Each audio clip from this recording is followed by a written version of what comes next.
Well, here we are. It's September 15th, 2013, and we're at 45403 Pozo Park Drive, Posey, California. And we're talking to Helen and Ralph McKnight, longtime cabin owners here in Pozo Park. So tell me a little bit about how you came to acquire this cabin and a little bit about the history of the cabin. We had some friends that were accountants for Jack Smith, and Jack Smith owned this cabin at the time, and they told us that he wanted to sell it. So we came up one evening and looked at it and decided to buy it, and his price was very reasonable, so it was a good deal for us, and he thought it was a good deal for him. And so what year was that you That was bought it? 1959, July of 1959. Okay, so you've owned it for 54 years. Okay. Yeah, we were up at Panorama Heights. We had a place up there when we came down here visiting, and saw this one and saw how much better it was, and decided we'd rather have this one. So we bought this one and sold the one up in Panorama.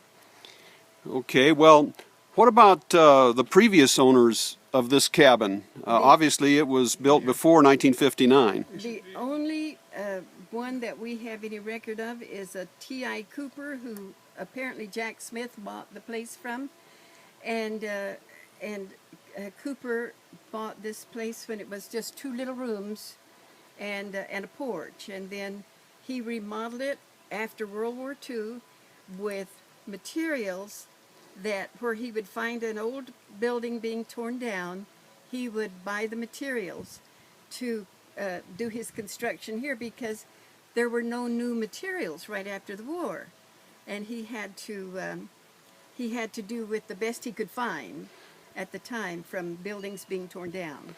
That's kind of typical of these cabins up here in Pozo Park, isn't it? Right. Well, you mentioned T.I. Cooper. I think there's a little remembrance that he left here, and I'm going to pan down to the stoop of the step and see if we can get this. Let's see. Yeah, here it is. T.I. Cooper. I don't think he dated it, but No, he didn't date it. he left his name here. So He left his name, and it had to be in the late 40s or early 50s, because it was after World War II okay. that he left that little memento there.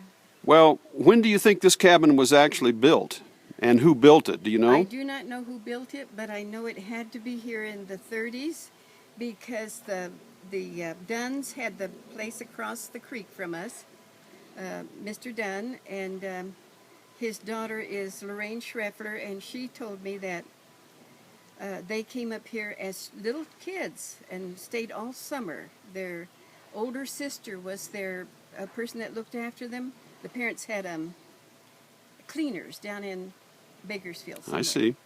And so the parents worked in Bakersfield and came up on the weekends, and the kids stayed up here with an older sister. And so she was talking about this place at that time. She said they used to sleep on the porch that was there at nights, because everybody slept outside in those days. They didn't sleep inside. They only built 2 rooms when they came up here, just to get out of the heat. A kitchen and a bedroom, and the bedroom was mainly for them bathing and changing. It was not for sleeping, because they just needed some privacy, one private room. Well, you certainly have one of the most beautiful locations in Pozo Park. I'm going to pause this for just a moment and walk around the side and show everybody the view that you've got of the big, what I call the slider rock, where the creek comes over. And I'll have to confess, there have been several generations of kids that like to dam up the creek right below that rock and slide down the rock into a pool, you know, That's in the right. summertime. They do. And that includes yours truly Right. when I was growing up. So I'm going to pause it here for just a second. Well, here we are going around the back side of the McKnight cabin, right next to the creek. And this is what I'm talking about, this big rock here where the creek comes down and flows over it. Of course, this is the end of the season, and we've had kind of a drought condition, so there isn't a lot of water flowing over it. But normally, or a lot of times, there's water going over the entire rock.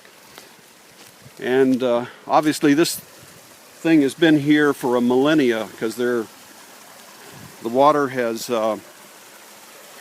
made grooves and potholes and so on, and it's really just beautiful. So kids would slide down this rock, which is very smooth from the water, and it would be dammed up down here, and it was a swimming hole. This little building was the laundry room for the Coopers, and it had a shower in it. And what is it now? It's now our bathroom, because we turned it into a whole bathroom, because our house being so close to the creek, we really didn't have a place to put a septic tank. I see. So we had to, so we just turned that into our bathroom and shower and everything. Well, very nice. Now, So we have the midnight run, you know, if we want to go to the bathroom in the night. well, Ralph, Yes. I want to ask you, and I've got to get up there closer so we can hear you. Remember, I'm the one that don't have the memory. Well, I'll fill you in. if you don't, Helen's offering to fill in. I'm going to be 90 next month, or April, so that He's going to ask you some I questions. left a lot behind me.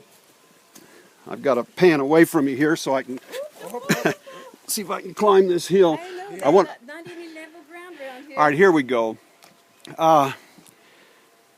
I see this big, long staircase that comes down to your door to get in here. You have a unique situation. You have a private road into your home, and I think that's the only one here in Pozo Park. How did that come to be? Well, when this cabin was built, it was built without access. So the Forestry Service, whoever it was at the time, applied to the Forestry Service, and since it had no access, they gave them a indefinite lease from here to the main road, and we've kept it up ever since. And I know Mrs. Stegelman next Right. door, she tried to get access to those two lots next door, but they told her, no, you have access on your side of the creek, and that's as much as you're going to get. Is she the one that put in that cable across the creek that was there for a long time? Oh yeah, see the fence? Oh, yeah. She put in the fence too. She met us the day we moved up here, and she said, I see you have children. I do not want them on my property. I'm putting in a fence. So, given that, neighbor. how did you get along with Mrs. Stegeman? Well, you know, she came over once. We had, as I told you, we bought in '59, and we had a 7-month-old. And when he got to where he could walk, he toddled across the line one day, and she came over and said, your child came over on my property. And I said, well, he's only about 18 months old. I don't think he can do any damage. And she said, I do not want him on my property.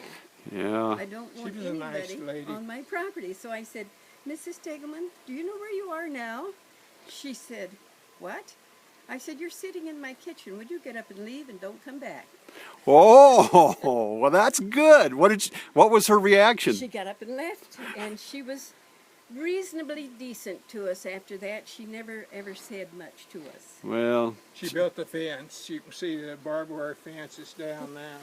She built that to keep the kids out. well, Strangest thing, you know? I've got to tell you that the kids didn't ever go for her private property thing. I say we, I'll use the personal pronoun. We went through there so fast, she had no clue.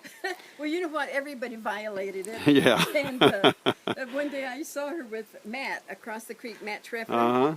He was out on the rock in the middle of the creek.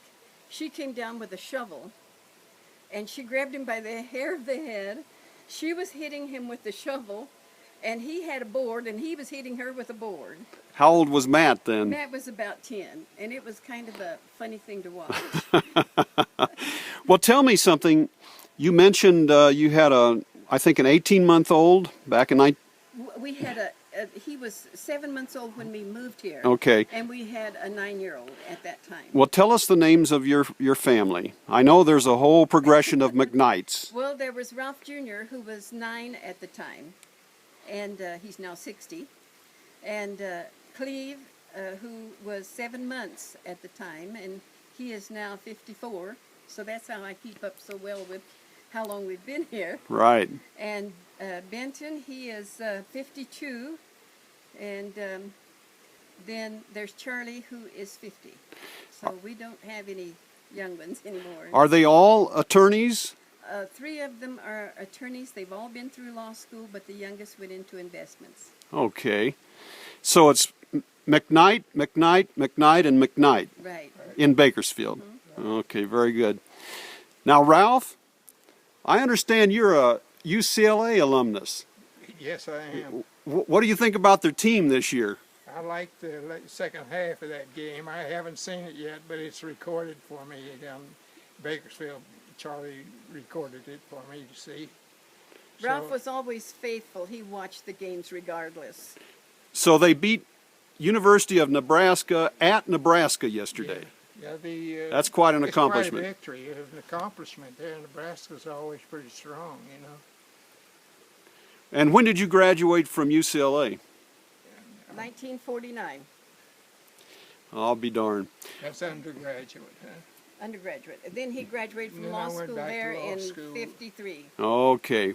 Well, you've had a long and illustrious career, and I'm sure that Helen is proud of you, and I know she works in the firm too, and your children are proud of you also. Is there anything else that we might include in this little oral history that you think people might be interested in?